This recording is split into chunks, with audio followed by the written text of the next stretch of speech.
There it is. There it is. Hey, hey, hey, everybody. What's up? It is Real Time with Prince Blue. Y'all already know that, of course, unless y'all don't read. But I want to hope that a lot of you do read.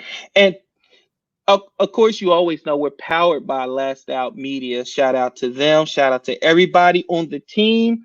And speaking of team, this is a very, very, very special episode today. I could have got on here and ranted about the Eagles losing again, shit like that, but I was like, no. So I reached into the family, and I have a very special guest today. I have Liv the Great of the Can-iLive podcast, and it is very, very good. It is unique. It is her. It is fresh. It's new. I feel like there's no fakeness to it. It's her opinions. And I respect that because everybody can be wrong in the fact, but you can't be wrong in your opinion. Now, how you bring it across, that's on you. But I want to read something that I think y'all should know. Let me give a little background about Liv the Great. She is, but a drum roll, please. Uses her podcast to amplify voices and bring awareness to different social issues and promote self growth. Yeah. Now, why can't I be that? Why can't I be that deep? We For my all bio? can. We all My got no, ma'am. My bio will be like, I like boneless wings. I'm black. I got kids. I'm Yo, married. it's so funny. Like you said, do you have a bio? And I was like, oh no, I like need to write something. And I was just like, I think this is it. Like this will work. So I'm glad it came off top and you felt Listen, it works. I ain't asking for like no forward at the beginning of the book where you talk about like your multiple degrees and all that stuff. So, for people that are not familiar with your podcast or you, give them a little background about yourself Yeah. and who is Liv? Yeah, for sure. So I am an Afro Latina. My mother is an immigrant, so I'm a daughter of an immigrant. My father is Black. He's from Philly. I'm a mom. I am a sister. I'm an aunt. I'm someone who I just love people in general. For me, it's just about growth. Like that's the journey I started to go on. What really sparked it for me is my daughter's father passed away, and that was like my best friend. And so it just flipped a switch in me to want to be a better person, not only for like myself, for my daughter, but going through that traumatic experience, I just realized like we don't know what's going on in other people's worlds. Like you don't know what somebody's dealing with. And I really like it made me really understand that a lot of us have wounds and they just come out differently. And we have to go through those differently. So the reason I wanted to start my podcast and was just to connect and share each other's stories, whether it be like our cultural stories or whether it just be personal stories and understanding. Because I feel like if we can understand a little bit more and we try to understand instead of being understood, we can get further, and it's just it's easier to live, you know. Well, listen to you trying to be all professional. That sounds great. I'm number one. I'm sorry about your loss. Thank you. My condolences, but that is awesome. I love people who use tragedies to not feel sorry for themselves, but to make a difference, and not just for themselves, but for others. Because we can totally be selfish and take in, all the woe is me, the I feel sorry, but no, you not only wanted to make it better for you and your daughter, you wanted to make it better for everybody around you, and Right. that's awesome. Now, what I want to ask is, what did you know of me and the type of show I did before you came on? Like, it's okay if you was Oh like, yeah. No, what? from my understanding, most of our Last Out Media fam is a lot of sports. So I did know you were kind of in the sports realm. I've seen we follow each other, so I see you promo. Yesterday I was in the studio with Alan, and he's like, I think he was like a cop or maybe he was military, and he's like, so this will be interesting. Like, I don't know what he does. He's like, I don't know, but it'll be a good episode. So I really didn't know a whole lot. I've caught just glimpses of what you promo. So yeah. Well, okay. So I am the myths are true. I am an assassin. I'm a Oh, ninja. No, oh. I'm not. I am a retired police officer, a retired Army veteran. So that part, yes. I Okay. am a married father of three. My mother's black and my dad was Negro. Um, that's about it. I just do this. Like I started my podcast because somebody was getting on me. They was like, "Yo, Blue, you need to start a podcast because people, for some reason, like to hear what you have to say." And then I brushed it off for like a year. And then the pandemic happened when everything's gonna be shut down. I was like, "Look, I Yeah. got shit I want to say. I want Yeah. to say it to somebody. I can't say it to my wife because she's a therapist. Then she'll try to diagnose me. So I Oh, need to talk to that's so other she's a people. therapist. Yeah. That's cool. So oh, here we go. See, one thing about my show, Liv, I get people in here. So Corey Rock Lawrence, that's my homie from high school. Shout out to West Windsor Plainsboro High School South. Uh, his Giants beat my Eagles, so of course he's never been in on a show. Oh, he But just wanted to today rub it in a he wants to little. tweet. He wants to say 27-17. You rat bastard, get out of here. Karate Mark, what up? What up? But Yeah. so that's pretty much my story, and I just wanted because people would ask me all the time. They would be like, "Hey, Blue," they'll send me a video of a shooting, and they'll be like, "Blue, what do you think about Yeah. this?" And it's hard to say on Twitter or to give Yeah. context because then you get people jumping in on you. Like, what about this? And I'm like, Yeah. you didn't let me finish. I only get Yeah. 140 characters. So this show has helped me in that aspect of getting my feelings out, getting my emotions out, my views out, my opinions out, Mhm. and healthy debates. Yeah. So, I see you got your NWA shirt on. You Yeah. got I your gotta Black represent Lives Matter hat. the house. You Yeah. are African American and Latina. Yeah. So let's get right into it. As somebody that uh you have two different cultures Hmm. that make up who you are, and you know in the black community and in the Hispanic community, it's huge about being immersed into the community. But Yeah. when you have two sides, how do you handle that when one side says you need to be more Latin and the Hmm. other side says, well, you need to be more black? How do Hmm. you handle that? Yeah. Growing up for me, I grew up in Utah as well. So I grew up around all white people. Like I was always the only black kid. There's maybe be 5 black kids once I got to like 5th grade. We were all mixed kids, so it was most of us were all mixed. Um, so I didn't really.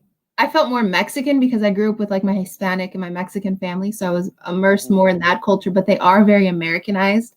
My mom, like I said, she's from Mexico. She was raised by my grandfather, who's not her biological father, but he's very like, oh, you're not black, you're American. You're not black, you're American. Oh, he's And one. yeah, Oh, yeah. But my grandpa is like, I always tell like people, he's the nicest asshole you will ever meet. Like my grandpa will tell you some shit, but also like help you, whatever it is. Like, I'll come change your tire, but you're gonna change your tire. You know what I mean? Like he's the nicest okay. person. He will tell you how it is, but then also help you through that. Like you're in this position, this is your goddamn fault.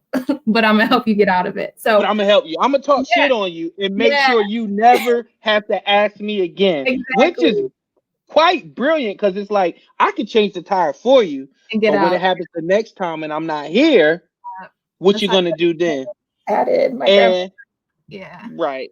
And as you can see, JC is in here talking Oh, about these two. John. Get out of here. Yeah, these two on your team together. Yeah, your fault. Shout out to LastOut Media. Yeah.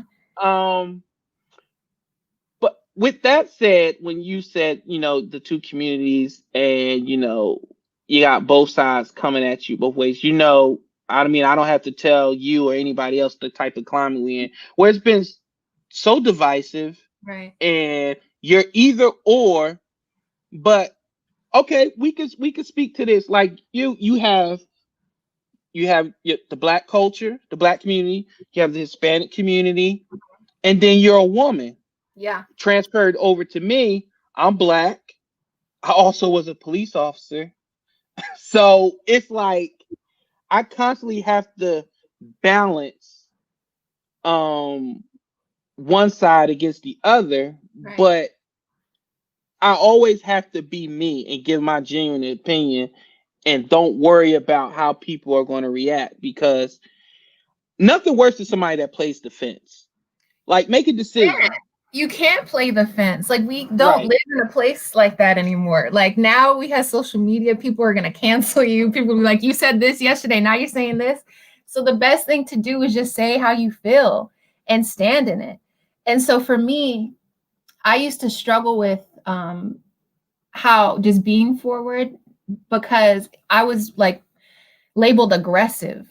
And you can tell by the way I speak, I don't have like a very soft voice. It's very, it's like, it's just, I don't know, I don't know what it is, but people take me, the way I talk, the way I speak, as like aggressive. And I've heard that a lot. Like, oh, like the way you talk is just very forward. So it's like intimidating.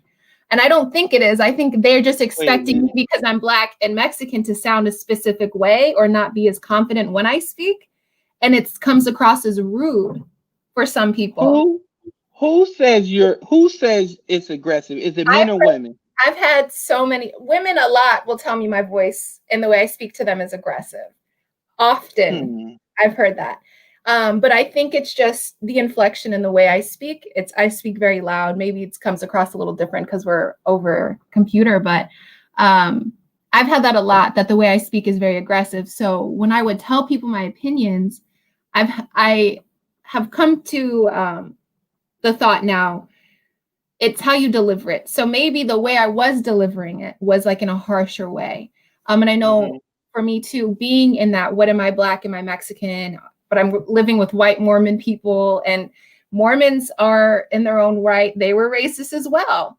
So I had a lot of like just inner struggles, because I just wanted to be myself, and there was always somebody telling me was wrong.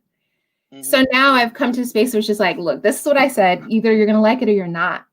And now I have a lot of people who are like, damn, like you said some shit and that was real. Like, I am learning a lot from you and I appreciate you. I've even had white people like apologize to me because I've called them out like, yo, that's racist. You can't say shit like that to somebody. And they like didn't realize it was racist. And at that moment they were like, I'm not racist. How dare you? Da, da, da, da, da, da. And then like maybe a year later or however long later, they'll write me, hey, I want to let you know, like, I'm more aware now and how I said that to you was wrong. So with that being said, I have learned that I try not to curse when I make my arguments or I make my point, because that will help. But I still am very forward and I try to just stand in my truth. And so if you don't like my truth, that's fine. I'm not everybody's cup of tea. Some people like iced tea and some people like it hot. So it is what it is. But I try. That's all is good. But fuck that. Listen, some people, it's all about reading the room. Like if you're talking to somebody that's, can get their point across without profanity, then listen, yeah. Because when you're at 100 and they're at 40, you're like, you can tell the conversation is different. But listen, if you cussing, then fuck it, I'm a cuss. Yeah. But I get what you're saying when you said that, people, because let's be honest, a lot of people have been walking around here and saying and doing a lot of shit and have went unchecked. Right. Yes. And when you finally check them, it's a surprise to them because they're like, nobody else has had an issue. But then when they sit back, they're like, yeah, I have been saying or doing some fucked up shit. I don't hold my tongue. So I'm not saying like I say what I want to say. But specifically because I've worked with only white people for a majority of my life, like going through school, like I said, I was always labeled aggressive. Like I definitely will pop off and tell some people like, nah, like take that, shove it up your ass. Like I don't have a problem with that. But for the most part, I feel like for me, because I'm a woman, because I'm like attractive, people will just think I'm stupid. I've had people tell me like they didn't believe what I was saying because you're a girl, or you're just not smart, or like they don't know me. They have no idea who I am or anything like that. But it's just because I'm young. I worked in a company where someone literally told me, like, I don't believe you. And I'm like, what do you mean you don't believe me? Like, this is how you do the job. This is what it is. I got this many sales in this amount of time. And she was just, it was another woman. And it's always a woman who would It's be like, always your own. It's yeah, always your own. he's You so know much why? better than the men. You know why? Because I mean, I guess I can say that sometimes when you run into women, they've gotten to their spot doing probably different than you've done it. So Mhm. when you're coming in and let's say you're quote unquote aggressive, which is just another, to me, that's another code word for you're being too ethnic or Yeah, you're not like one of us because you could be G golly and Willikers and gosh darn, but that's just not who you are. You know what absolutely. I'm saying? So when a lot of people say you're aggressive or they don't like the way you're putting it down, it's because they did it a certain way and they Right. deemed themselves successful doing it that way. It's just different. Like I could give you steak on a plate or steak on a garbage can lid. It's still steak, but the Mhm. way I give it to you is going to determine how you're going to receive it. You understand? Right. So be you, like my boy Main Event said, no regrets. Like Right. sometimes you just gotta put shit out there and be like, Yeah, that's what I feel now with my podcast. Now it's me just like, this is what it is. This is my delivery. If you don't like it, you don't like it. But I'll have private conversations where I do have to read the room because I feel like I said, it's trying to understand a person versus forcing me to be understood. So I want to keep the conversation in a place where it's going to continue to flow and it's going to continue to get where I would like it to. Like my goal, here's what I want to prove to you, or here's the perspective I would like you to try and see.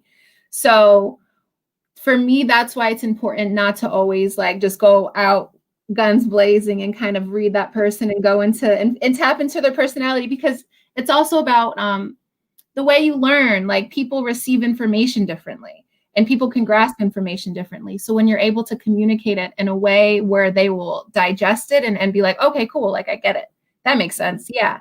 So I definitely do that. But what I don't do is like, I don't change the way I deliver my information to like appease or like I don't soften the truth. Like this is the truth. Like this is what happened. I don't know. I tried my hardest to keep it real, but I just try to deliver it in a way for that person, that audience to take it.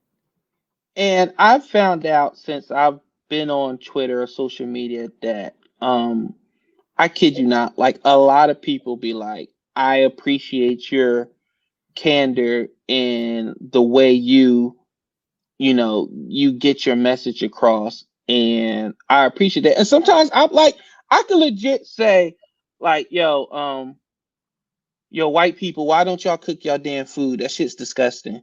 Like, and like they won't get upset. They'll be like, hey, this is why we like this. This is Yeah. why we do this. This is why we do this. Because the same way we're stereotyped, they're stereotyped. So I Right. want to know why it is you do what you do. And you can ask me. Like I always tell the story. When I was in the military, there was this guy from Kentucky, backwater Kentucky. He really didn't know any black people of any black thing. Yeah. So at night, he used to drive us crazy, just asking us like questions like, why do y'all do this? Why do y'all do this? Yeah. Why do y'all wear y'all pants down? Why do y'all talk like this? Why like and he was just legit asking questions. I've And I'm had like, conversations like that. Yeah. yeah, it's nothing wrong with it. I I mean, don't it's think just the so way either.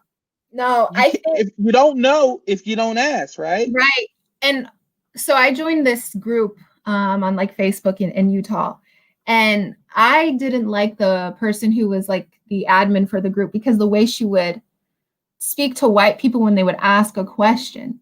And so for me, she would be like, it's not my job to educate you, go da da da da da. But I'm like, if you created this Facebook group and these people are joining this Facebook group because they want to be more and like conscious and aware of Black issues, you can't get mad when they ask these questions. And so, like on Twitter, I see it a lot. I don't know if you were familiar with that beef between like No Name and J. Cole.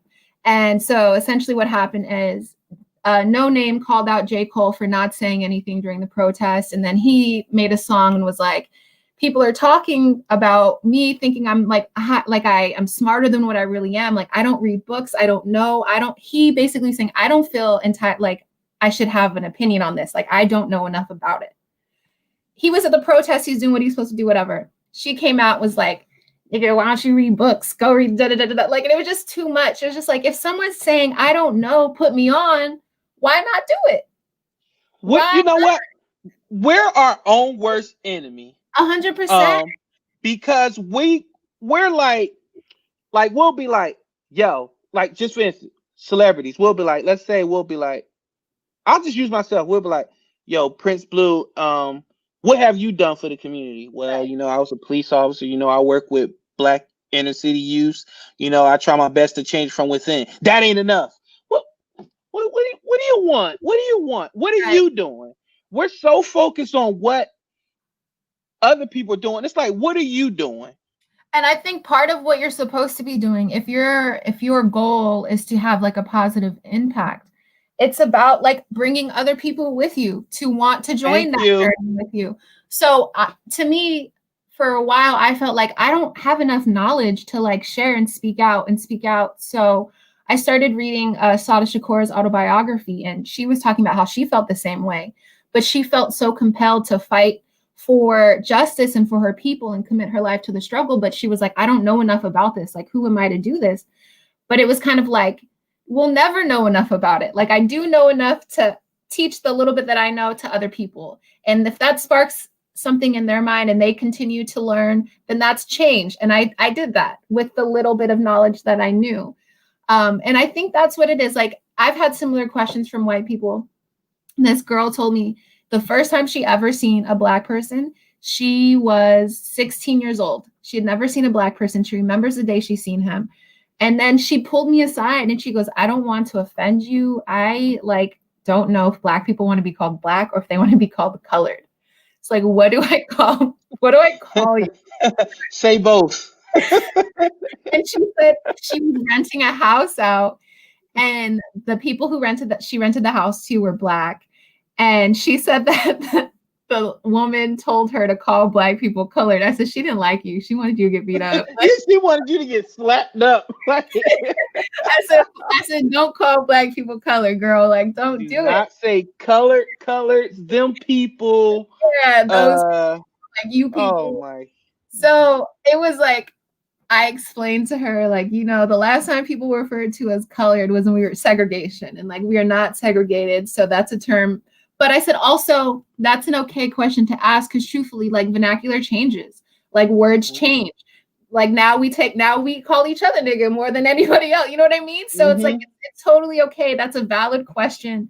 You've grown up in this like really remote place where you don't see Black people. Now you're out of there. So the only thing you can do is continue to learn. She like ended up crying because she felt so bad. She had no idea that, you know, we face the types of discrimination that we have. It was a conversation between me, her, and then I had a friend, and he's gay, and he was also HIV positive. So he was explaining that in the community, there's people who knew he was gay that refused to touch his hand or shake it, like anything. And she was like, I just have never thought people were that mean. She was like, just a typical white girl who she had everything she could ever have, horses and, you know, all the things.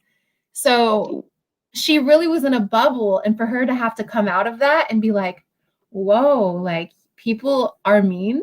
Like, I was like, yeah, girl, people like us, like, for who we are incredibly mean. And one of the things that I think we could talk about now is the whole, like, remember back in the day, woke was a good thing. Now it's a slur. Now it's like, yeah, that's so woke. Yeah, people are super woke. Like, that's why I said, you're too woke. Go take a nap. You're tired now. Like, you're tired. You're gonna sleep too long. You're sleep deprived. Because now just twitching. I twitching because you woke. You too woke.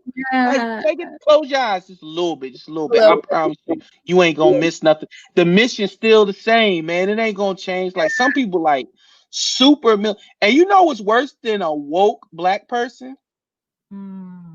Tell A me. woke white person. Let me tell you Yo, something. They've been all up on Twitter. They so woke, they tell you what you need. I'll be have like, I could you? be like, yo, I'm about to go to Stanford. They be like, nah, you need to go to a HBCU. Yeah. You need to support your people. I'm be like, listen, Bill, who the fuck you talking to? Like, I go where what school I want to go to. You go to a HBCU. How about that? This. I just saw this video on Twitter, the Trump march yesterday. There was a Mm-hmm. black woman. She was a Trump supporter with her 3 children who were biracial children. Tell me why a white woman in a Black Lives Matter started a white woman with a Black Lives Matter was You attacking a can't make it up. supporter, like assaulted her. The little girl got hurt. The little girl screaming. I was like, this is the most fucked up. Like, this is a Twilight Zone. Look. This old, she was an old ass woman. I said, I don't know how, but that's just racist. That white woman is racist. It's racist. Like, she been want to fix up a black girl her whole life. She said, oh, she got a Trump shirt. I can. And it's gonna look like she was fighting on the right team. But it's like, you assaulted a child, a woman But you with know, her kids. you know what it is, Liv, though. But it's like, again, like we was talking about in the beginning, it's the cancel culture. Because as you can see with this most recent election, by the way people was talking, it should have not been that close. But what you got was people that was like, yeah, Black Lives Matter. I love them. I got a bumper sticker. I got black kids, blah, blah, blah. They go on that poll, they be like, Trump Right. this. Boom. I Yeah. ain't canceled. Because now, for some reason, like, who you voting for is like the new, are you straight or gay? It's like, it's still something that should be nobody's business, but now people feel like they got a right to ask I you, feel like, who like you vote right for. now, because it's so everything is so politically charged, specifically with like the pandemic. I think Trump has just given people so much room to be. Racism was covert for a little bit. It was just covert racism. And he's made them be open. And so I think the way people feel is like, where I live back in Utah, I live in a cul-de-sac. We're a Mexican family. We live next door to a black family. And let me tell you, I prayed my whole life to have black neighbors. And the day they came, I was so happy. Wait a minute. Of all the shit you can pray for, God, please send me melanated people. Send me melanated people, please. Please, I want to smell chicken next door. I did, man. I'm sick of smelling potato salad with raisins. Please, Lord. Listen, Send me black people. Potatoes, Mormon potatoes. There's a casserole for everything. Oh my God. But I forgot what I was going with this. I forgot. What were we saying? You were saying how racism was covert, but so I think he gave them room to be open about it. And so now people are like, we know racism is bad. And I think there's a lot of things we're unlearning. We're unlearning biases because there's people who are on the Black Lives Matter side or the Biden side, whatever you want to label it, who still do racist shit. They just don't realize it's not like you're not walking around with a tiki torch and calling people the N-word, but you're still being racist. Like that white guilt of like, I'm a white person, so I'm here to save you, with the white savior complex. Like, I do it. Like that's still a form of being racist. Like you feel like you have to do this or I can't do it because I'm black. Like there are times when, I'm not going to say this doesn't happen. There are times when white people help us get into spaces we haven't been before. Like that is a thing. Like the music industry, like back in the day, that was a thing to have colored music and have Negro music. And it was white people putting us on the radio. So like, I get it. There is times when that has happened and it's continued to happen. But when a white person thinks that's like, this is what I'm here for, here to save you colored folks. Like that is some shit like they really do. They got a Black Lives Matter cape in the back flowing like, I'm going to save all you niggas today. It's nigga saving time. Like, Sam, sit down. Karen, shut up. Really, like that's shit that they do. And I'm like, that's still racist. Like, even in the feminist movement, white feminists don't fight for black women the way that there's so many disconnects. Like it's all multifaceted. And It's not black, white. There's so many things that go to it. Right now I'm reading Hood Feminism, and it's called Hood Feminism, notes from the woman left out of whatever feminism or something. But it's a really good book, and it talks about how white feminism was fighting for like middle class white women for their rights and their pay gap and their pay. But it's like, you're not like the problems and the issues and the struggles that are going on in like the hood. It's not we don't have mothers. We have parents. Our parents have to work like 2 jobs. So the reason these kids are up to no good is because there's childcare. We don't have childcare. We don't have after school programs. We don't have moms who are getting paid the way they should be getting paid. Like most of our parents are essential workers, working, busting their asses, and only getting paid minimum wage for a place that's still filled with roaches and rats because the communities aren't supported the way that they're supposed to be supported. So where's white feminism when you're worried about the kids in the hood who end up becoming adults who commit crimes that you want to put in jail? That's feminism. Let's just call a spade a spade. We're that nice red handle that they can pull when they need us, and then when they don't need us, they put us back in the box. It's the token. And there's no bigger thing than the election. Yeah. Now, guess what? You got who you wanted. Hold their feet to the fire. I'm ready to see this. I want to see this because they say we do this. I carry hot sauce in my purse. All this super pandering shit. You really did say that shit. I listen to Tupac. Blah blah blah. She got tears off the airplane. Yeah. Let's go. Now, what are you doing in the community? And I want to see this, and I want to see and you even saw it like leading up to it. It was like little cracks where I'm like, are you guys going to hold their feet to the fire? Because the man has sat up there and said, if you don't do this, you ain't. They have purposely taken the black vote for granted. Well, like all throughout. I agree 100%. Alan and I were talking about this yesterday.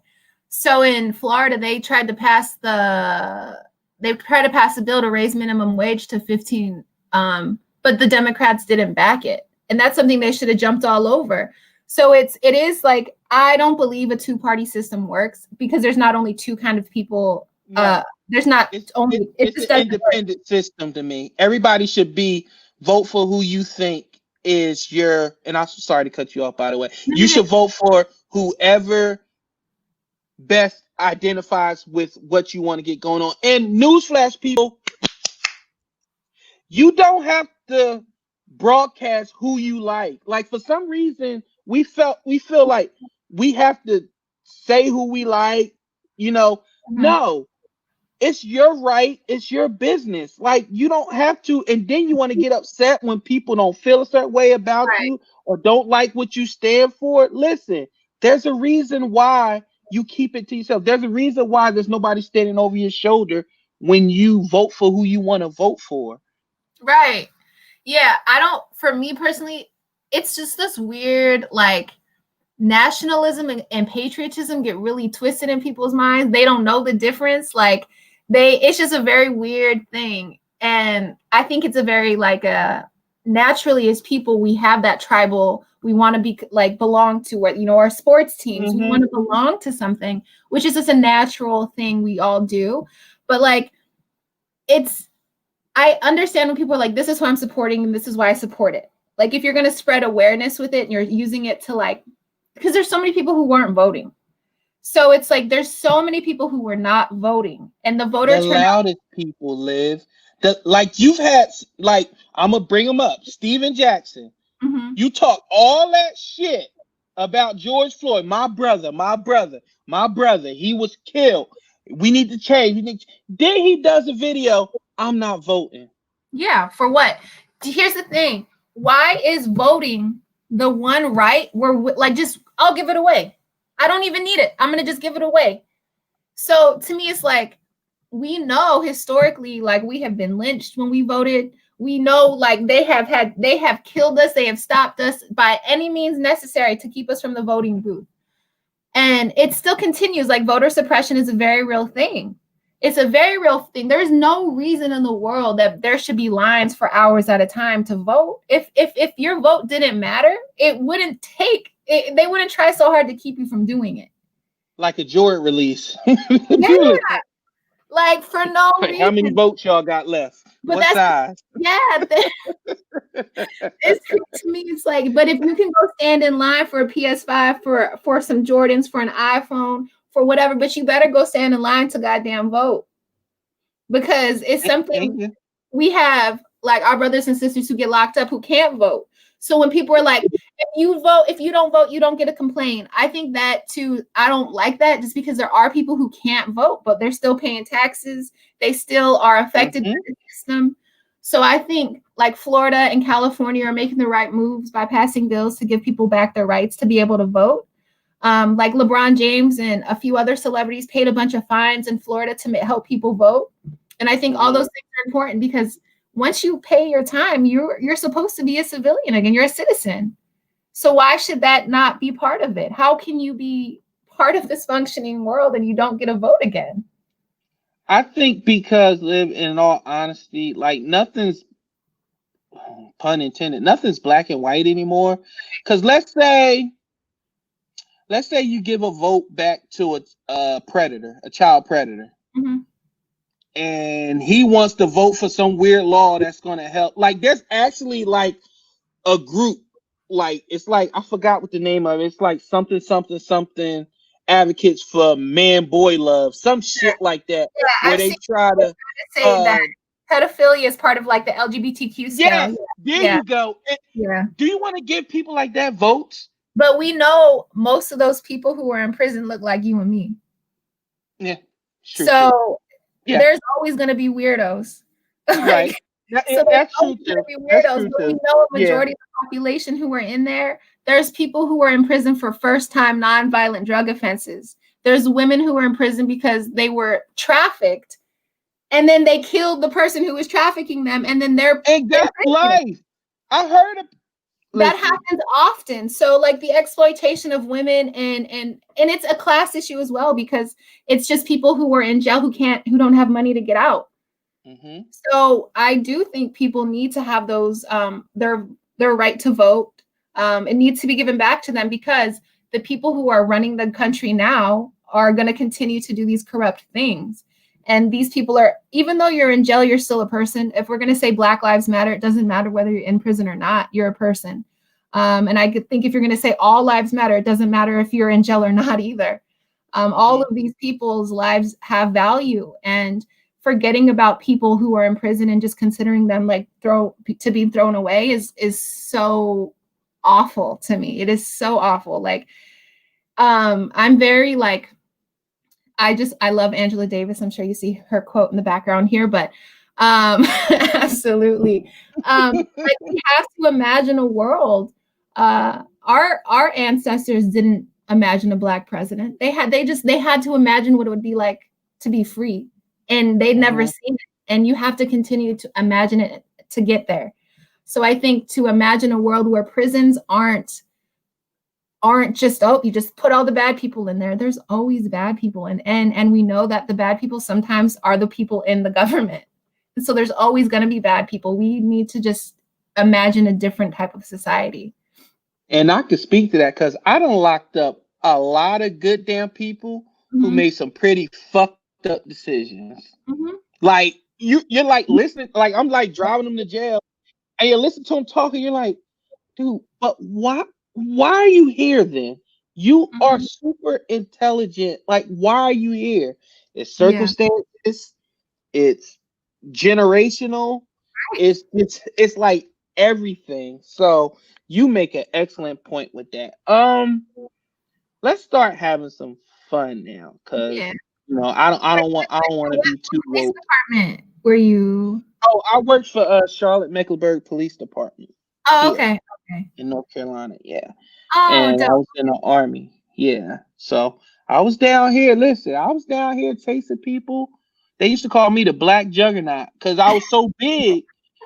But they can't understand why I was so fast at my size. Like, I had I've seen some of the big boys be the fastest. You ever seen Scooby-Doo? You Remember Velma when her feet used to run real fast? That's That's all. I just got fast feet, yo. That's yeah, it. Now they yeah. uncoordinated as fuck, but if you get me in a straight line, Straight. I'll catch you. But if you start like hopping gates and shit, then you gonna get away, and I'm just gonna Yeah. go get a warrant. But but I want to talk because really I love having women on because I'm just disgusted at what I see on social media and in the news on sports and things of Mhm. that nature because I get it. We are visual creatures, Yes, correct? correct. So if you're watching the news, it newsflash, it's okay. It's nothing wrong with having somebody attractive on the screen because when Right. all that fails, you're gonna be like, okay, he or she is fine. I get that. But some of it is just so blatant. And then when I see a female like get upset that it's addressed, it's like, okay, case in point. She's got me blocked on Twitter, by the way. Carrie Champion. Are you familiar with Carrie Champion? Oh, let me look her up. Keep talking. Oh, well, tell me who are you familiar with in sports or in the Oh, news okay, no, that's I just have to attractive? see faces. I'm terrible with names. I do know who Carrie Champion is. Yes. Okay, she coined this term thigh meat in journalism, and where she got that from is if you show enough thigh meat, people will forget that you know anything about whatever that you're doing. So she wears the shortest skirts. Her legs look like she used a whole bunch of chicken oil on them. So if you talk like that, but then the other day she's chastising black men about them voting for Trump or whatever it is, and she's coming at black men sideways, and we're like, but you just she's the same one that made it personal about Floyd Mayweather, about his domestic abuse and things like that. But she's always smiling up in white athletes' face or that has the same background. So we're Mhm. like, I'm confused into who is for us and who is against us, and why should we accept any chastisement from you when your position is, are you even a journalist? Are you a fetish? Like, what is it? You as a woman now in the media, how do you combat that as being female in the media, being attractive, and knowing that you have to toe that fine line on both sides? Yeah. Hmm. I think like one is an attractive woman in general. People kind of don't give you the credit already. Like they don't think you're going to be smart. So when you have something smart or intelligent to say, uh, it's dumbed down. It's played like they just downsize it. Like you're just a pretty face in general. And I'm looking at her pictures here now, and she's a very beautiful woman. Like she's gorgeous. But I think as women, like we're in this like patriarchal society where people are telling us like we're not supposed to have our sexuality and have a career at the same time. And you absolutely can. Like, don't get it twisted because I'm in an NWA shirt. Like, I just posted pictures on lingerie in a fucking black robe like 2 days ago. But it's not because I want, like, it's just because you can. It's my body, it's her body, like, it's our body, so we can express our sexuality and own it however we want. And I think just because she wants to show some thigh meat, it doesn't discredit from what she's saying. There's what's his face? The Mavericks owner. He looks like a fucking hot mess all the time. All the time. Mark Like Cuban?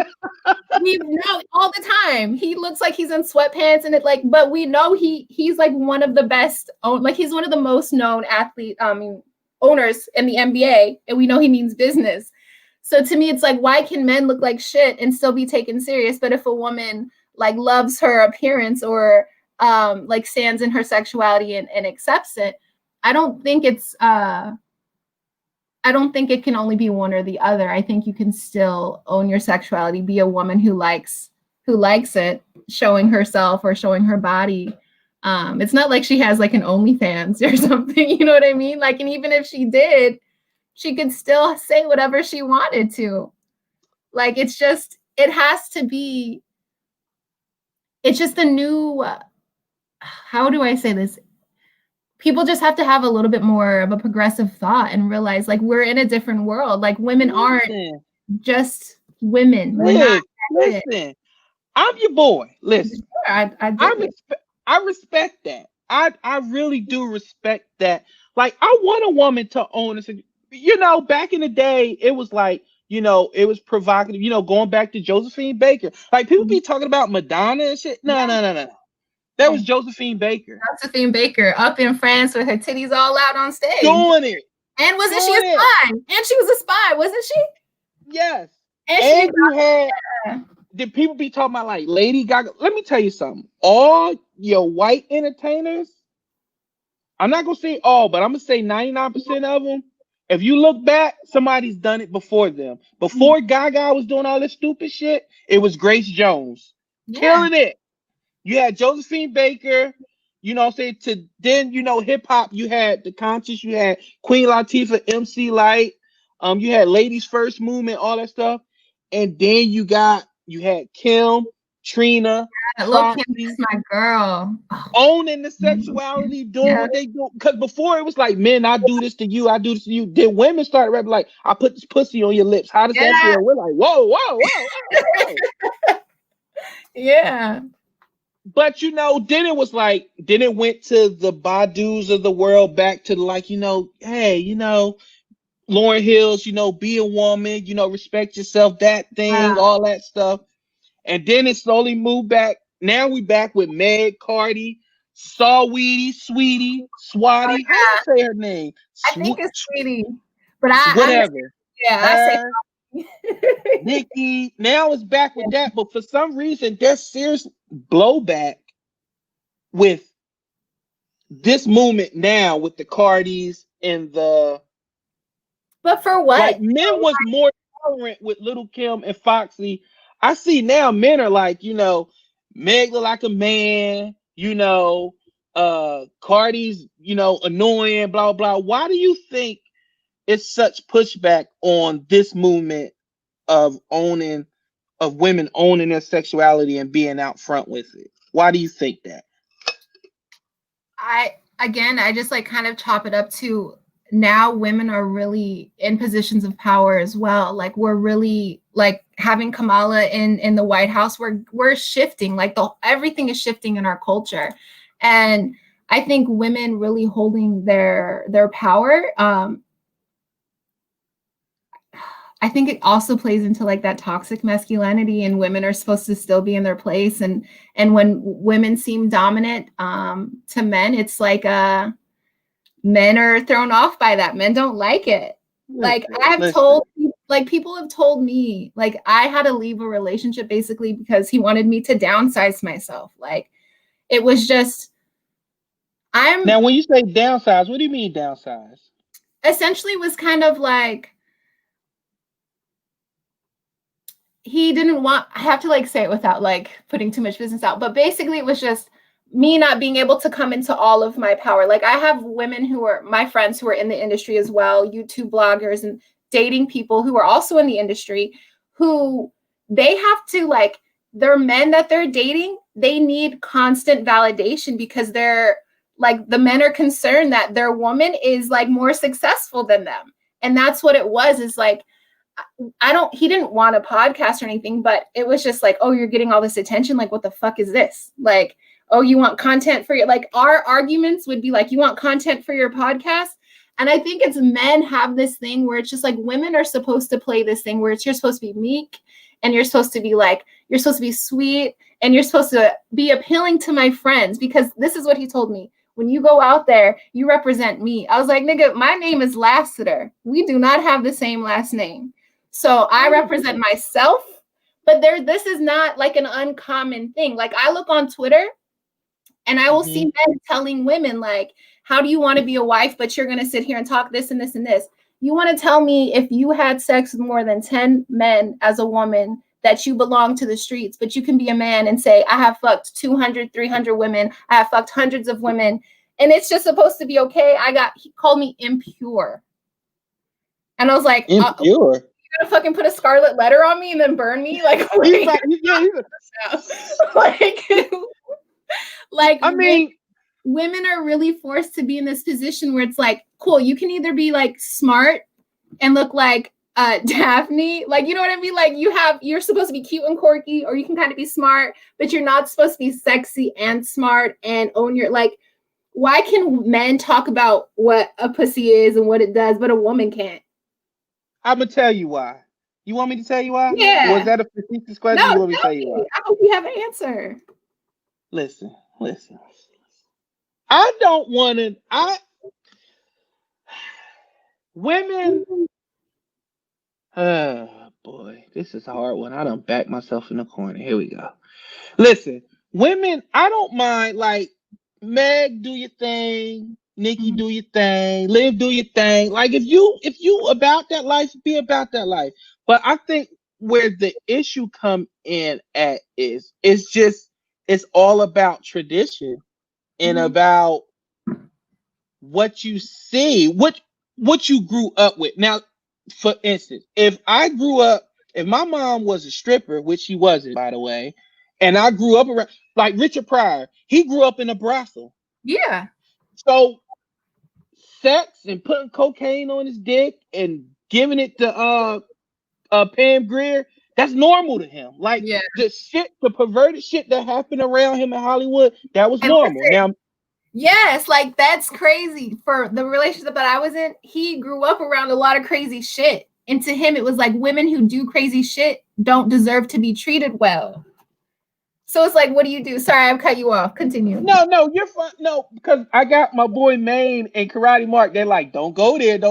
I'm like, I'm gonna go there. Damn it, I got live great, and I got questions. Damn it, like, because sexuality is a great thing. Like, nobody wants nobody wants a dull person. Nobody wants somebody that's not adventurous. But I think the issue is when it's a such thing as sexy and being subtle, and it's such thing when it's like, like me, when it's like every time I open a account, like, and you know what else? The social media has ruined it. Because now, remember, women used to post a pic and you knew what it was. Like, okay, you in a bikini, you definitely doing this. And then the thirst trap era started. And that's when she butt ass naked and asking told some, damn, how my bathroom towel look. Or they got some quote from Jesus or Moses or something like, look, just post your ass and go. Should I like it because of your ass, or should I be scared because you quoting Jesus and you bent over busting it open for a real nigga? That's what I'm trying to figure out. Like, what is it? Like, what are we doing here? Like, you want to be sexual? Then own it. If she wants to be sexual, like, here's the thing. If I post a picture because I felt like it. Like, dead ass, I was home. I put my kid to bed. I was like, Luna, you need to go to sleep. Like, I've dealt with you all day. We did homework all day. I got off work. Like, I gave her some sleepy time tea, put on like her little music, her movie. She went to bed. Dead ass, like, I showered. I deep conditioned my hair. I lit my sage. I lit my incense. I put on yoga, I put on my I put on lingerie, and I walked and I hung out at my house. I watched movies. I painted my nails, and then I was like, I feel like taking pictures. I took pictures and I posted them. I didn't have anyone over. I had a man like, hey, let me come see you. But he didn't know what I looked like. But I was like, no, like, I'm enjoying myself. Like, I don't want you here. Like, I want to hang out.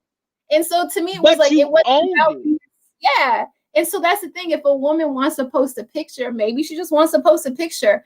Because another part is like, part of society makes women feel like you're supposed to look like this, and when you don't look like this, like, you're wrong, you're unattractive. Like, in order to start to feel attractive, this is funny, a man told me this, and he was like, dead ass, you need to go look at yourself in the mirror, and you see you blare Mary J, I'm just fine, and you tell yourself every day, I'm a bad bitch. He's like, you tell yourself that every day until you believe it. He said, you don't have to say bad bitch. He says, so call yourself queen.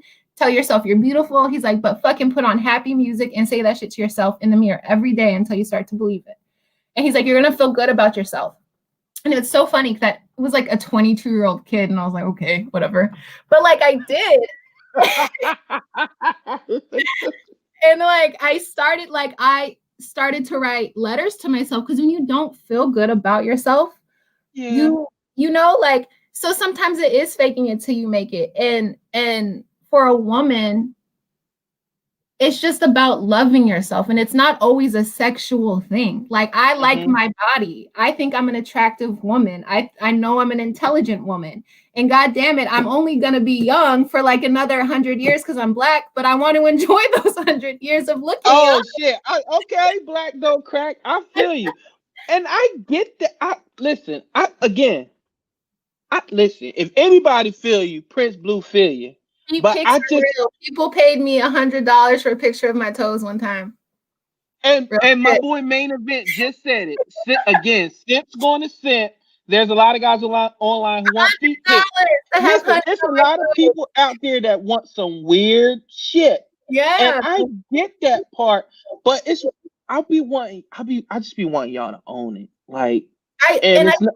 if there was more men who said and checked other men, like, a man will call out a woman for not being in her place. That's big quotes, for not being in her place, but a man won't call out another man for being a dickhead.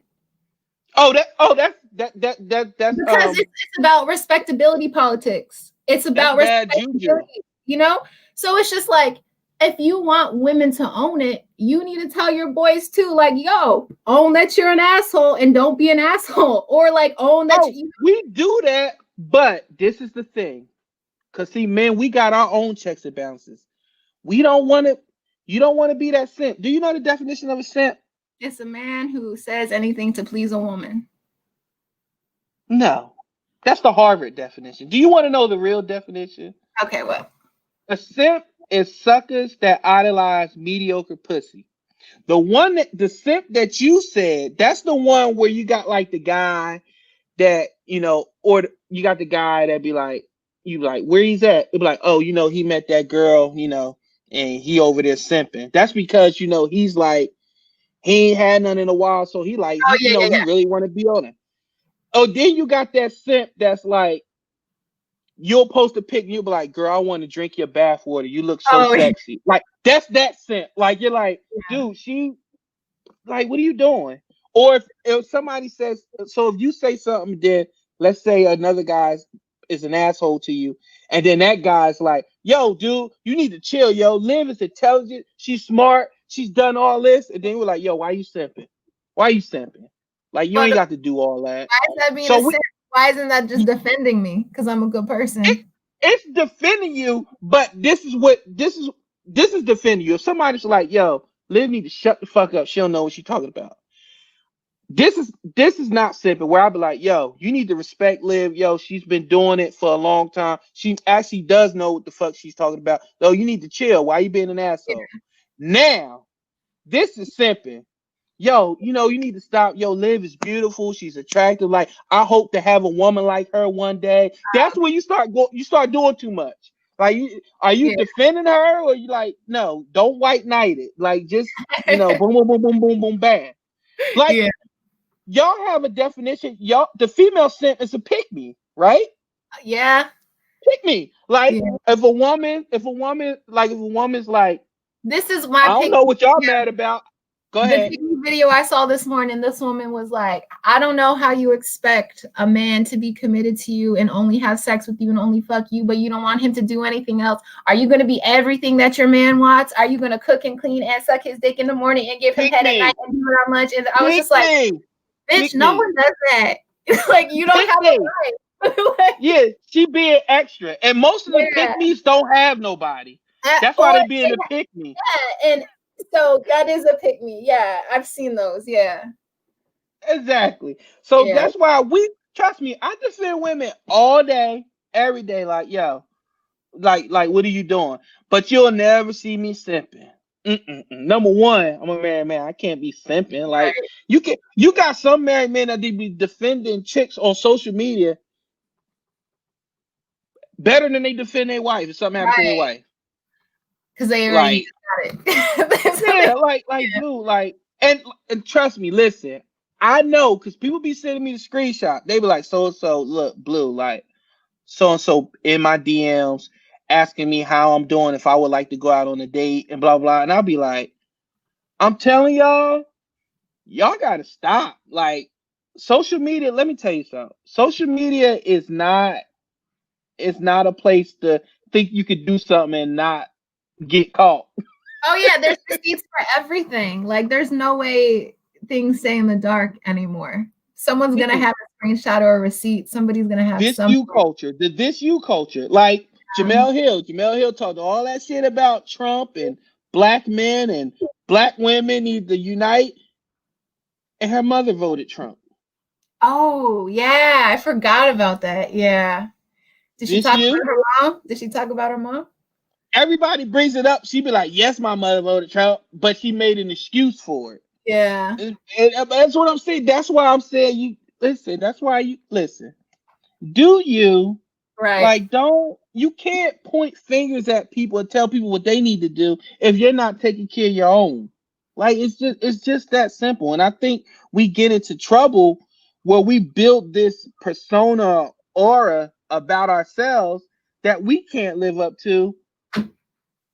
And that's my next point when I want to get into about as far as like celebrities and them quote unquote sticking their neck out for causes and things of that nature.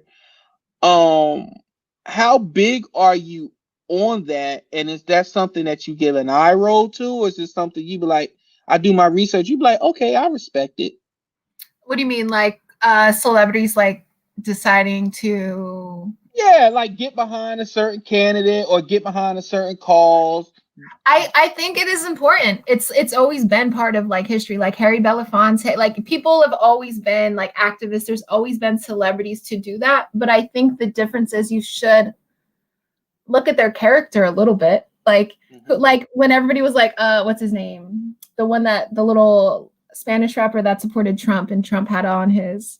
Oh, little pump, little Yeah, dump, little hump, whatever little the hell his pimp, name call is. him little pimp and this thing. But it was just like, why are we talking about this? Like this kid is not an educated kid. Like we know he's not smart. Like we know But there's he's famous. right. And to me And you know minorities love celebrities. We love that's celebrities. that's not enough. Like just because you're famous doesn't mean anything. It doesn't mean you're smart. You don't have to be smart to be popular. But Like is it? But is you come on? Is it enough for our people? You know, listen.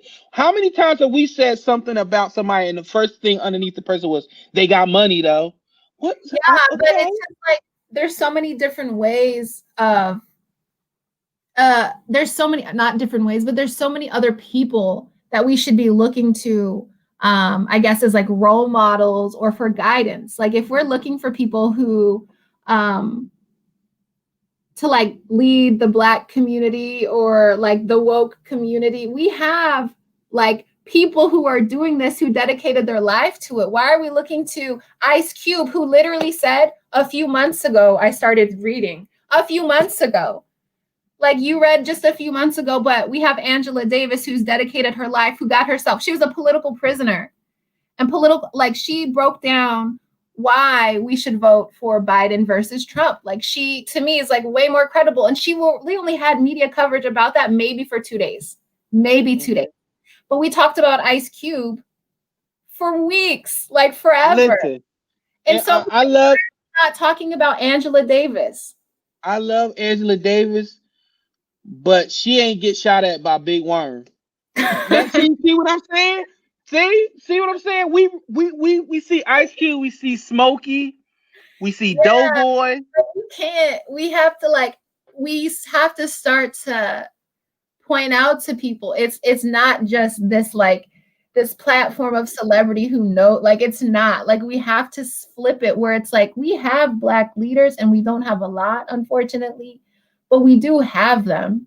They're not rappers, they're not the like there are the people, like I said, Harry Belafonte was like that celebrity who was, but he had that good character. Like he had that character where we knew he wasn't just on some fuck shit just trying to get some more likes and some like good just some money. I think a person who would replace him, who did literally took a photo shoot of them passing the baton, is like Jesse Williams. He's woke, he's knowledgeable, he's light uh, skin. He is. See? Don't be trying to leave that out.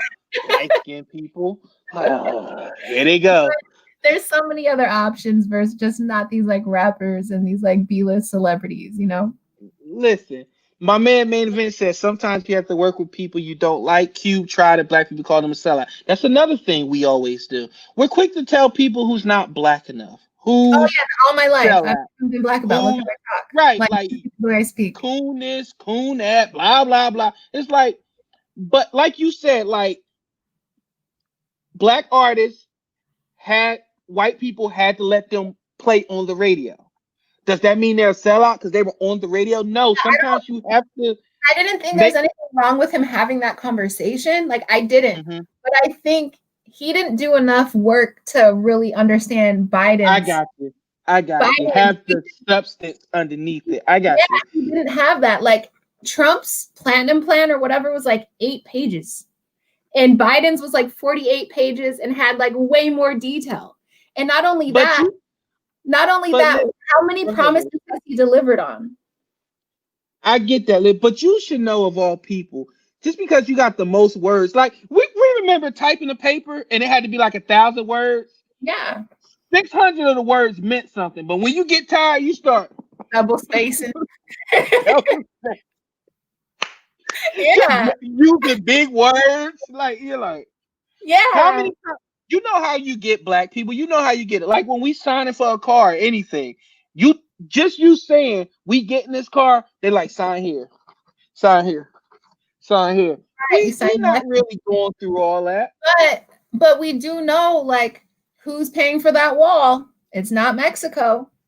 Like how many promises did he deliver on? Not a whole lot.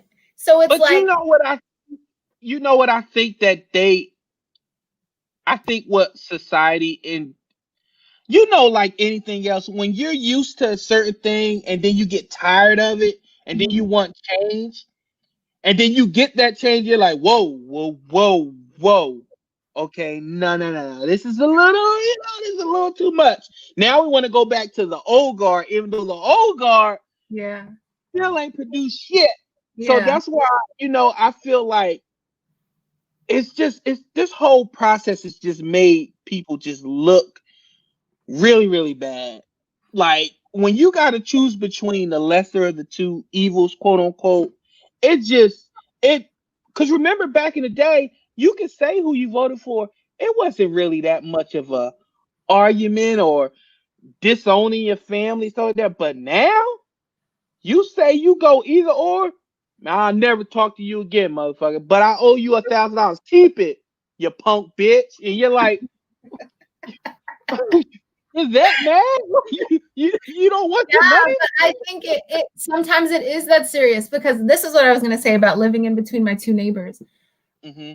These people, like before Trump, they were like it was the most unique cul-de-sac in Utah because we were all Catholic in a Mormon state. Like the fact that the whole street was Catholic was like very crazy, and there was and a black family, like it was crazy. But we went to the same church as them and like all this stuff. Then Trump came out, and to make matters worse or better, however you look at it, my mom married into that family. My stepdad was that neighbor's like nephew, so they're like family, right? But then Trump becomes president, and now they're nigger this and black people that and da da da. But you weren't saying that the whole time you've known us. I got you. So it gave them this comfort to not be covert about their racism. So to me, it is like in some instances, not all, because now like I've met people who I know are Trump supporters now, and I'm like, really?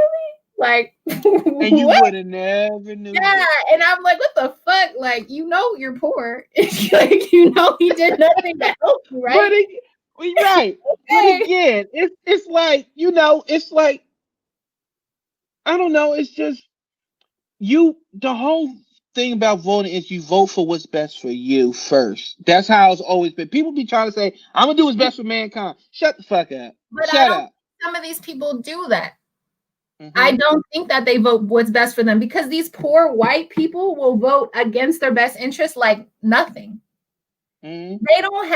They live in what he does. He plays into the fact that he goes and has these rallies in these very rural areas, and he makes them feel important. But like he goes and has like these rallies in the middle of a cornfield, but, where the Democrats should be doing that as well, because realistically speaking, Black and brown communities, inner city communities aren't the only communities with lack of resources. The reservations, they don't have post offices often, they don't have running water often, the way that they've been hit by the pandemic. And then there's other small white communities just like that who will vote for Trump because they endure that racism and they enjoy that. Liv, I got that. And like my boy Maine, he's saying you're right. And I got it. You are correct. But again, that speaks to arrogance on the other side. You think that I don't need to appeal to these people, and then you find out, whoa, these people actually really have a huge voice. And he tapped into that because politics is what? Trying to get the most people to believe in you, Right. correct? Correct. So he's like, you know what? These are meth addicted, racial, one tooth, buck tooth, flag carrying carriers, whatever. But guess what? It's a vote. Yeah. I get that vote. Versus, again, the other side is saying, well, we got the Black people on lock because of, That's what I'm saying. But the Black people and these white people, we have a lot more in common than we do with that 1%. Liv, what did we just speak about earlier? We're what? We're visual creatures, right? Yeah. So they see, who do you think rural bucktooth back of town Kentucky is going to look to first? Trump? Yeah. Or Joe Biden and his clearly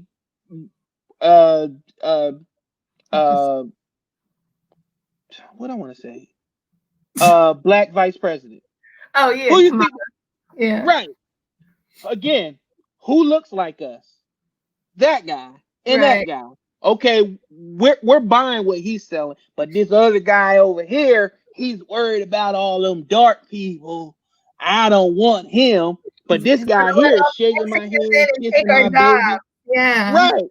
Yeah. He told they're trying to take our job. So that's what I'm saying. Like, it's a vote, it's a voice. So you can't be arrogant enough to not say they don't matter, because obviously they do, because again, the vote was too damn close for them not to matter. So that's all I'm saying. I get it. I get all the tactics, the book of General Sue and Tissue and all that stuff. I get it. It's modern warfare. But I just want people to know that, you can exercise your right and live with the cards. Like, for the next 4 years, just hold their feet to the fire. And to the side that lost, you lost. Get over it. Go back to make sure you're taking care of your family immediately and making sure your community is straight. Right. There you go. I think it's important that, like, the win that we have, obviously, I just think it gets us closer to our goal. I don't think my generation will see it. I don't think my daughter's generation will see, like, our goal of, like, equality and having, like, this peaceful kumbaya, like, utopia. I don't think that will happen for, like, years, maybe 100 years. But I think having a woman of color in the White House in that position, typically or traditionally, Joe Biden was, like, a very conservative politician. Like, he was, pro-life. He has that history, like the crime bill, all those things. But with the pressure that is happening with just the climate, he's more likely to, like, conform and fold a little bit to our pressure. So I think that's why it was important to have him in. He was not my first pick. I really think it should have been Bernie. Like, it should have been like Bernie! Yeah, I'm praying that he ends up as some type of advisor or something in the White House. Like, burn. I love the burn. You feel the burn. I had it. Yeah. All right. Okay. Let's have some fun for the people that's still in here. I promise. No more political talk. No more social kind of stuff. We just gonna have pure damn debauchery. They told me to keep it under an hour, but you know what? I do whatever the fuck I want to do. It's your show. We gonna spend. That's right. It's my goddamn show. You don't like that shit? Shut up. Anyway, um, so what kind of music does Liv listen to? A little bit of everything. NWA clearly.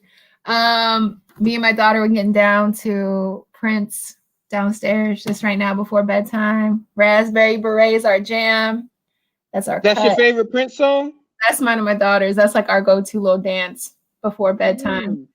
But yeah, everything. I grew up in Utah, so I'm like I even listen to like Tim McGraw. It's only like once a month just to get like my I miss my home a little bit. But it's only Tim McGraw. Tim McGraw. I love Tim McGraw. You mean it's all in my head. That Tim McGraw with Nelly? Is that Tim That McGraw? was? No, that's That Garth was? Brooks. That's Garth No, it Brooks. was not. It was Tim McGraw. It wasn't no Garth Brooks with Nelly. It was Tim McGraw. Was it? Yes. Oh, that was Tim McGraw. Yes, Garth Brooks with Nelly? Hell no. Nelly and Tim McGraw. Yes. I do love My Tim favorite McGraw. Prince song used to be Adore, but shout out to my boy Karate Mark if he's still here. Him and his wife told me to listen to The Beautiful Ones, and I play it at least once a day. It's on the Purple Rain soundtrack. Oh, okay. I have to listen to it. You please, if you listen to that, you're gonna keep listening to it over and over and over. Yeah. Okay. Jimi Hendrix too. Smile. I love rock. Who doesn't love Jimmy? Stop it. Yeah. Love Jimmy. Right Jimmy's now, the it's man. just random. I love Miley Cyrus right now. Like her voice is so amazing. No, You really grew up. she had vocal surgery. Have you listened to her tone right now? It sounds so crazy. Now you want to talk about somebody? Bless a Heart, the live version for the iHeartRadio. You want to talk about somebody built for the street? You want to talk about somebody that belongs to the streets? Miley Cyrus belongs to the streets. She crazy as shit. She did 23 with Mike Will made it. It's over. It's over. It's over. She belongs to the streets. I saw that video and I was like, yeah, they smashed. They all of them smashed. Every one of them smashed. I love Miley. Yeah. Molly definitely was like, yeah, I'm gonna grow up right in front of y'all. Being a celebrity as a child would be so weird. Like being popular as a kid, like a kid just in high school who has too much popularity, whether it through sports or like wealth, like they're little assholes and they're weird. And a lot of the kids that I went to school with who were all like popular, they all ended up in like rehab. So it's just like, could you imagine that like on times 100 because you grew up rich and in front of the world? Like I would love to grow up rich in front of the world. Yes. See, this is the thing. That's white people problems. I don't understand. Like, oh my God, I'm so rich. I'm so famous. I feel bad. Let me sniff this Coke. I'm going to feel better. No. If I'm rich and everybody fake, even everybody fake loves me, good. Until you're Michael Jackson and you're dead. Listen, don't get me started. Look, my third eye is open. They killed Mike. Don't get me started now. But I'm saying, like, you have no one to tell you no. How the hell is Michael Jackson dead, but Keith Richards, who literally leaks heroin, is still alive? Prince, still alive. I mean, Prince gone. Yeah. Prince looked like when he died, he looked like he was still in his 20s. It's crazy. Gone. Yeah, he was. Yeah, that is wild. I cried both days. Terrible. So let's go here. Heels or sneakers? Oh, it depends. Where am I going? Who's gonna be there? But I definitely like going to the store to pick up some candy. Oh yeah, I'm going to sneakers. Like, and I might even be in slides and socks. Like I'm not... Okay. All right, you're going out to a listening party. Oh, heels for sure. And if it's warm, it's always gonna like be peep-toed, like open-toed heels, because those are cute. See, look now, Now I How did remember you said earlier a $100 guy wanted feet Yep, pics. So you're $100 richer, aren't you? every time. Listen, and that's Like, another reason why women y'all got it made during the pandemic. Y'all didn't lose no weight. It was like, I, oh, everything was fast. OnlyFans. I Find really me like, at yeah, I know so many people who like started OnlyFans, and I was like, their jobs are all part time, and now they're making like $2,000 a month. But like, I'm sorry, man, this is so fucked up. But let me tell you, when I knew, like, I was just like, guys are idiots. When I was a kid, I used to love bugs. And I don't know if you know anything about praying mantises, but when praying mantises mate, the yeah. woman cuts off the head. And I was like, the guy knows this is gonna happen and he still does it? That's Listen, great. listen. It's just for that one chance that listen. Look, WAP ain't just WAP don't just belong to humans. It Praying sure does. mantis too. Everybody like, yo, I this remember like thinking that when I was a kid. I was like, damn, like he knows he's gonna die every time. this Like, is good. like men are idiots. That's fine. Do whatever they want. They will literally die for it. Men, listen. Since the beginning of time, men have been dying for women. I mean, listen. Let's all be honest. Like even now, like my wife, like if somebody came right now and they was like, "It's either you or her," I'm like, "All right, well, how you want me to go? How we going? We going fire? We going what? We going poison? How we doing it?" That's just because you like a good man and you love your wife. But I think But men listen, go out of their way for sure if they know that a woman is going to, or that there's like I saw this man legit told me like if she comes to my house like she's going to have sex with me, and I was like if she says no she's not. like, like but it was just like well fine, like I'll buy her if I take her to dinner she needs to do it, and I'm like no she doesn't. So I think there's men who definitely are like they have to do it because I spent this money on them. But then I think that's why I don't think there's a problem when you're a woman and you know that men who think like this and you can get whatever you want from them without ever sleeping with them. well, that's them. Well, listen, that's them if they want to be stupid. Me and my wife went to Applebee's and bowling on our first date. Oh, that's cute. So, well, if you let her tell a story, she pissed off. I'm like I went on this date and it was really one of my best dates ever. We got wings and we sat in the park and we talked. Like it was the greatest date ever. Wings? Huh? Wings? I love wings. Bone in, all drums. My fave. Oh, But wings then are nasty. niggas ain't shit because we dated for 8 months and this nigga had a girlfriend for 4 years. Oh, no, hold on. Because women, y'all got some superpowers. Like, how the hell don't y'all know? Like, because this telltale sign. Ask me one more time if I was sure. I was like, "You're getting married today and you're calling me?" What? Men are terrible. Men are the reason why. Listen, no lie. Like you can like when women be like, I gotta finish some shit. Like I gotta take care of some shit, and then me and you can get serious or whatever.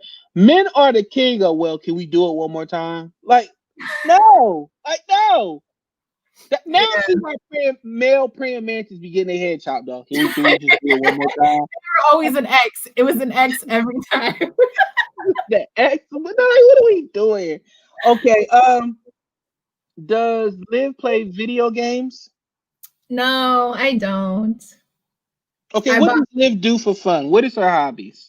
Well, in Utah, I haven't really got to explore. I've only been in Philly for actually it'll be 2 years in February, but it's been a lockdown for this year, so I haven't done anything. But typically it's like outdoorsy stuff. Like Utah is very beautiful. We have mountains and lakes.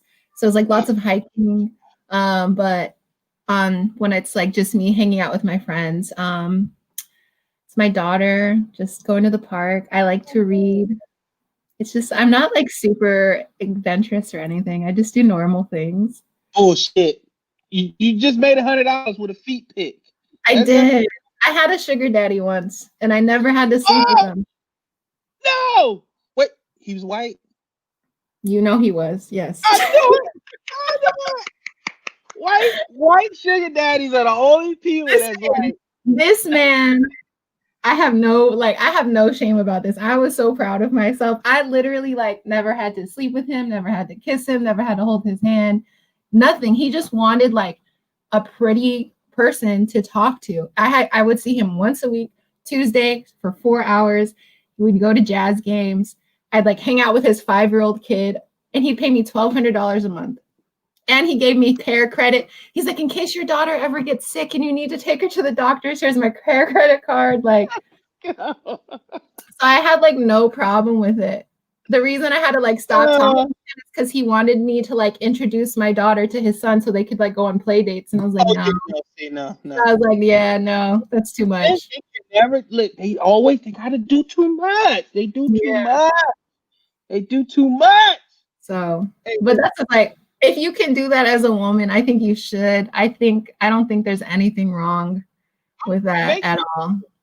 What in the infamous words of the famous poet Peaches from the Players Club, make that money. Don't let the money make you. And listen. If you feel like you can do it, do it. But if you feel like you got to do it, don't do it. Right. That's all I'm saying. Do what you gotta do. I definitely pay all my own bills. Make your money. Just make sure nobody's getting hurt. It's like enterprise. I'm all for free enterprise. As long as nobody's getting hurt. Yeah. Well, damn. I'm like, that's why like it's so funny. Like growing up, I was like obsessed with like Samantha Jones from Sex and the City. Like she was my idol. I love Samantha Jones. Oh yeah. Like I've never seen a show so based around like a woman in her 40s and 50s getting smashed. Like it was so weird. It wasn't even just that. It was that she was just like a dominant woman who made money and like took care of her own stuff. My boy made a vid. I'm hurt right now. I'm feeling attacked. Hey May, listen, you my big bro. Listen, you know this is unscripted. I can't help it, man. It's appealing to you. My bad. Shout out to my boy Main Event, man. He one of my best supporters, man. He taught me a lot about the business. He gave me a reason to do this, and dude's just he's a good dude, community dude, man. He's very passionate about everything. So I just wanted to make sure my brother got his shine. But Liv, this has been fantastic. We got to do this again because sure. I know I'm gonna get DMs and shit of people like, "Yo, why you stop?" Like, shut up, pervert. Go to bed. They just got to follow my podcast now, and everybody got to hop on. There you go. Go ahead. Tell them where they can find you. Spotify. It's Can-iLive. That's LIV, like my name. Also on Twitter, my handle is Can_ILIV. Instagram is live_the great. So definitely follow, hit me up. If you have cool topics that you would like me to talk about. I actually had a listener who was like, I think you should do a podcast on the Tulsa, Oklahoma, the massacre. And I was like, oh, I would love to. I just watched, I don't know if you watched Lovecraft Country, but they had an episode about it.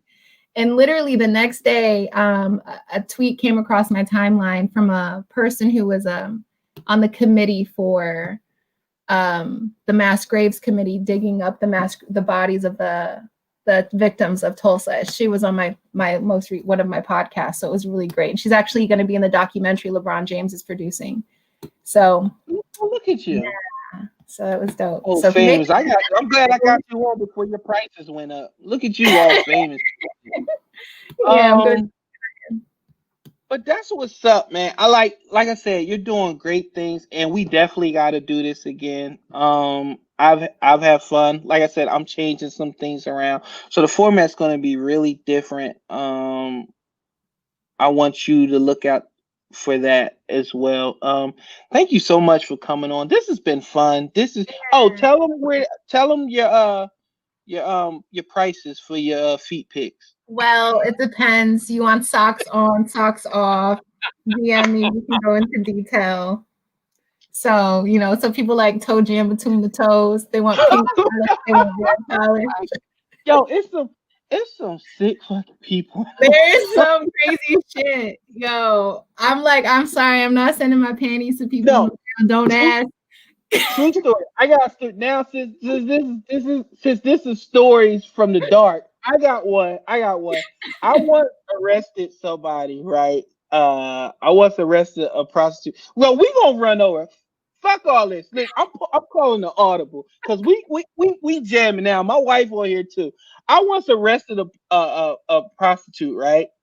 First of all, how come minorities are called prostitutes, but white women are called escorts? Like, you ever notice that?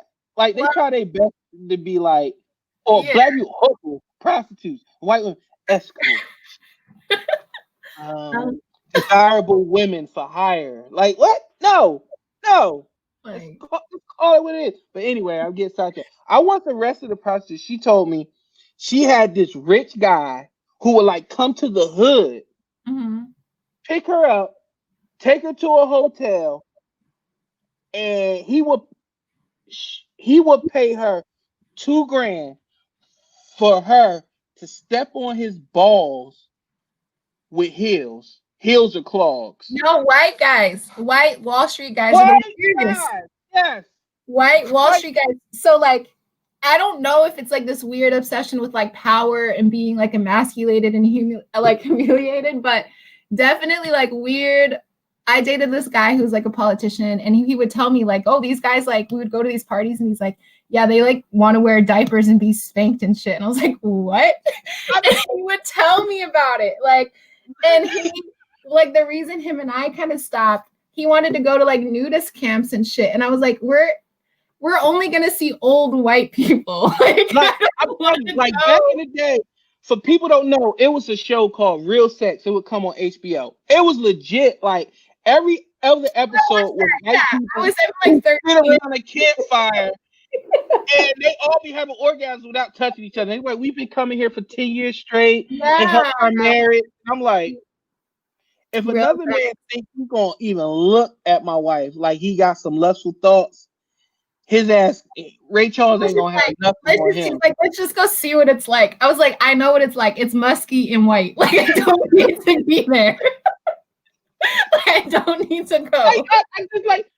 Okay, another story. I had this other guy who told me that he used to mess with this chick that a guy would pay her. I kid you not. A guy would pay her to squat over a glass table, and he would get under the glass table, and she would shit on the glass table. Oh, what? Did you hear Odell likes to be shit on? Odell likes to be. Did you hear that? That's what's up. Listen. That's like the story, the thotty stotty stories that coming out that he likes to be pooped on. I just don't get it. I would never, please don't. Like, that's weird. I don't know, man. But I've heard of some weird things. People peeing in cups and drinking it. And like, I've heard of weird things. Like, that's when you know you had, but I'm saying not I had too much sex to the point where you're like, I can't have a regular orgasm. Do you like what? Shit in a diaper and smack it in my face. Like, what? Like, OBJ, what? There's this woman who she makes like thousands and thousands of dollars, and that's her job. Is this like these weird Wall Street guys want to be like, I think it's just they have so much power and they just like are just like, I'm so bored.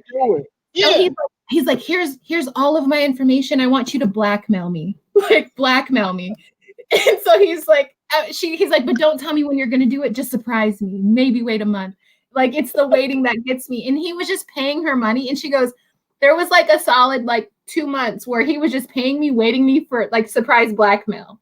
But it's just like weird things. Like, let me find a guy who wants me to surprise him with blackmail. I'll gladly. Like, send me a couple thousand a month. Yeah.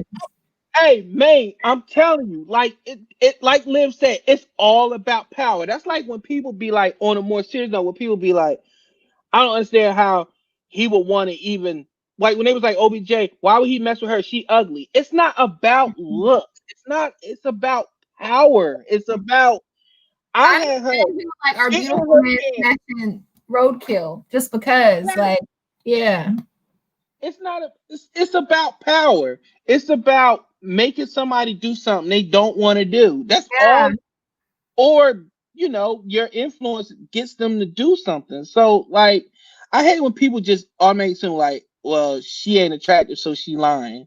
Like, Yeah, no, that's and the thing is, like, people who say that, and I'm like, nigga, you be smashing ugly broads. Like, you know it, because everybody says it. Pussy's pussy, dick is dick. Like, neither are hard to come by. slump buster. You ever heard of slump busters? No. Slump buster. Listen, a slump buster is it's changed over time, but it's really an extension of a booty call, but it's pretty much where like you haven't had sex for a long time, so like you need somebody to bust that slump so they could look like anything. But what's fucked up is it was on the show one time and they were each other's slump buster. There's just two ugly people. I cover paper bag. I'm just put a paper bag. And they each was like, yeah, man, I'm gonna bag her because she gonna be my slump buster. And she's like, yeah, I'm gonna bag him. He gonna be my slump buster. Y'all both ugly. That's a It double slump out. buster. Does it like cancel out? I know what I want to ask you. I got the perfect person. Last week we was talking about interracial dating, Mhm. and what is the difference? Like, what is the difference from you're Afro Latina when you date a white guy versus you date a black guy? Like, what would make a white guy attractive? Like I said that, like when black women date a white guy, it's not the it's it's not like Bob or Tim. Like it's like the Robin Thicke of the world. Like he got a little Someone has swag some to him, a little soul. Like, I need yeah. someone to have some flavor. Like, I don't need like a bland man. Like, like, I don't know. Yeah, man. Oh, white rice ass. Yeah, like I've dated no white men. I've not dated a white guy. You never dated a white guy? I've only extorted money from my sugar daddy. Just kidding. Oh, come on. But All no, right. I've never dated a white guy. I haven't I guess the closest, like the guy that I'm I guess interested in, he's white and Puerto Rican, but he's still like Puerto Rican, like That shit. yeah. But I That shit. haven't ever dated a white guy. In high school and in like middle school, there's nothing but like white boys. So I So, dated white boys in high school, but I would now understanding like they would say some shit like the sugar daddy. Another part of the problem was he'd be like, oh, you eat like a black girl. You talk like a black girl. And I was like, I walk, I shit, I laugh, all those things like a black girl because I am a black girl, sir. Listen to this. This man one day was like, I have these special sneakers I'm so excited to wear in front of you today. And I'm like, yeah, like, did you go buy Air Forces or something? Like, what did you buy? And he were was they like, black? he said, I got they're my civil rights sneakers. I was like, you fucking march? And I'm like, what are you talking about? No, he fucking got a pair of like Forces and had someone fucking airbrush Martin Luther King and Malcolm X on his sneakers, dog. And he took me on a date, and I was like, oh my God, like I can't go in public with this white man who has Malcolm X and MLK airbrush on Forces, bro. He had free at last. He had to march on Selma threes. Come on, man. Oh my God. Oh my God. He really was so excited to pick me up. And he was like, I got my sneakers. And I was like, bruh, no. He had to march on Selma's. yeah, man. Now, did it have a swoosh or did it have like MLK pointing? it was the like it was like the black tie, like just his head, and then it was Malcolm X with his hand on his face. I was just like, this is crazy. Like he was really so proud of it. But like, I could never date a white guy who is like that, who is like obsessed with the fact that I'm black. So he wants to like You're a fetish. That's extra. my question. Yeah, I can't do that. So if I How date a white guy, it's cool to good? be like aware of the things happening. Because one, you're never going to understand how I feel. Like you're not, but you can be aware of the things that are going on, but don't be like, yeah, I know how you feel. You don't, because I'm a woman and I'm black and Mexican. So you're never gonna know those three feelings because you're not any of those. You can be empathetic and like I'm compassionate towards it. But I don't like say I would never date a white guy. I just haven't ever come across one that I felt was worth my time dating. But Okay, yeah, I understand that. whatever. Now, let me ask you this: why do black women get so upset when black men date white women? I think for a couple of reasons. One, for me, I've met white women who think I'm better than you as a black woman because I have a black man. This black man didn't even want you. So those girls deserve to get choked. And then and black men, it's one thing if you like still are respecting black women, but I dated a guy. This like in high school, I was just in like a very weird space. So I didn't know how to treat these kind of conversations. But I had this boyfriend who dead ass was like, well, if you don't do this, I'm gonna find a white girl who will, because a white girl will do it. And now I'm like, nigga, I'm not impressed because I'm a nigga too. So like we both like, I don't care that you're black. So like that doesn't like it's not gonna impress me. But I know they're in Utah specifically, I just call it black male privilege because they get a privilege and they can do whatever they want and treat these women however they want. And a lot of the time they're more acceptable because they want to have a black boyfriend. Like black people are treated as accessories, like the Kardashians. They couldn't be black, so they just made sure they all had black babies. Or black bodies? Yes. So I think it's just fetish. Yeah. Yeah, we're black people have become a fetish, and we need to know when we became a fetish, because like it's been since slavery, since the master was raping us in the back and then telling people they didn't like us. Like yeah, that we're ugly, we're this, we're that, but you having all these light-skinned kids, like where they coming from? And then even women were raping the men and then getting them lynched. So it's like it's a historical thing that black people have been fetish. They used to have black people in the Brooklyn Zoo, like literal naked black bodies in the zoo, so white people could come and look at our bodies. So it's been that, and it still ain't got over that yet. Listen, it ain't our fault. It's just the way it is, yeah. Right. So now, no, this is a TMI, but whatever. So I went to get a Brazilian with my friend, and she's like, I need a model because she's going to school. So I was like, I'm down. I've known you since kindergarten. You can see my vagina. It's fine. So I go, and I'm thinking it's going to be me, her, and like her teacher. But it's me in a room with like 16 other girls. And I was like, what the hell? Like, take two. And so like all these girls are on tables. Of course, I'm the only like brown person. She's Mexican. I'm black. And she's like, I was like, this shit is taking too long. She would do one strip and have to wait for her teacher to come grade it. One strip. And I was like, no, like, I'm not going to sit here. You need to just do the shit and then let her come and grade it when it's gone. So she was like, okay. So she did it. And her teacher comes and she goes, looking at my vagina, and my legs are like up. She was like, wow, she didn't even bleed. That's so good because black people have really coarse hair. Usually they just bleed everywhere. And so all of these like students who are standing in the same area come and they're like, what? She's not bleeding? And I was like, quick, everyone look at the black person's vagina. Like, hurry, here's the, and everybody was like looking to come see that whether I bled or didn't bleed. And I was like, what the fuck is happening? I have a Snapchat and you see all these people and I'm just like, whatever. I took a picture and it's literally like she's not bleeding just to look. We're amazing. We're like, they really needed to come and see whether I bled or not because I was black. It was the craziest shit ever. Ever. Sometimes, you know what? You just gotta love white people. So, you know how many times white people tell me I look like Beyonce? And I was like, no, I don't. It's just because it's a famous black person. And you can't comprehend like a black person or a brown person just being pretty without having to be a famous person. That's why they always compare black people to black people. They be like, yo, Lamar Jackson plays like Michael Vick.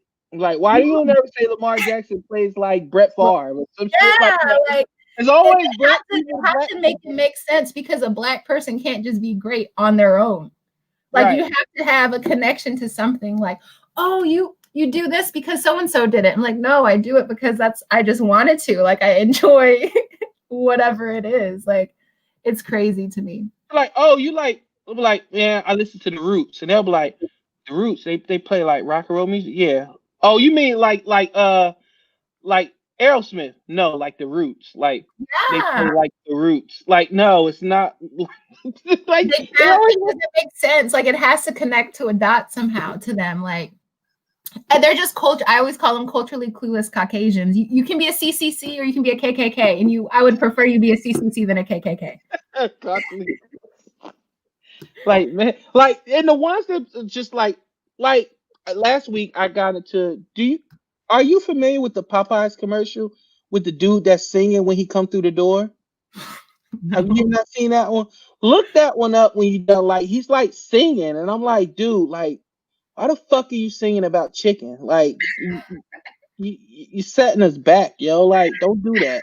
Did you Don't be. watch the SNL skit with Dave Chappelle and Aunt Major and Aunt? I have not seen those episodes yet. Don't You don't have ruin it to for watch me. it. I'm gonna watch him. Um, Chappelle was another one that he's really culturally aware. He knows how to give it to you in a raw form, but still let it be funny.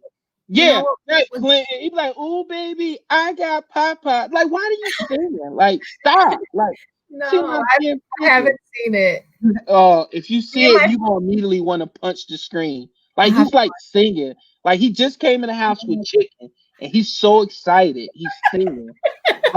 Like he just saw Jesus. Like he just no, found Moses' staff. He's like singing, like I on didn't tune. eat Popeyes for the longest time just because I was like, I can't. I don't want to eat it. I'm not gonna eat it. And then I had it like my ex-boyfriend got me to eat a sandwich, and I was like, didn't want to tell him I liked it. I definitely ate one the next day in the car because I didn't want him to know I liked So it. you think he eat Popeyes? He's like, I was like, he can't know I'm enjoying this.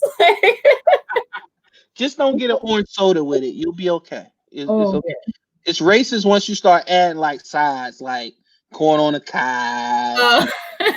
shit like that. Like just get the sandwich and leave. Don't be a nigga. Just be a nigga. Like don't start adding sides and stuff.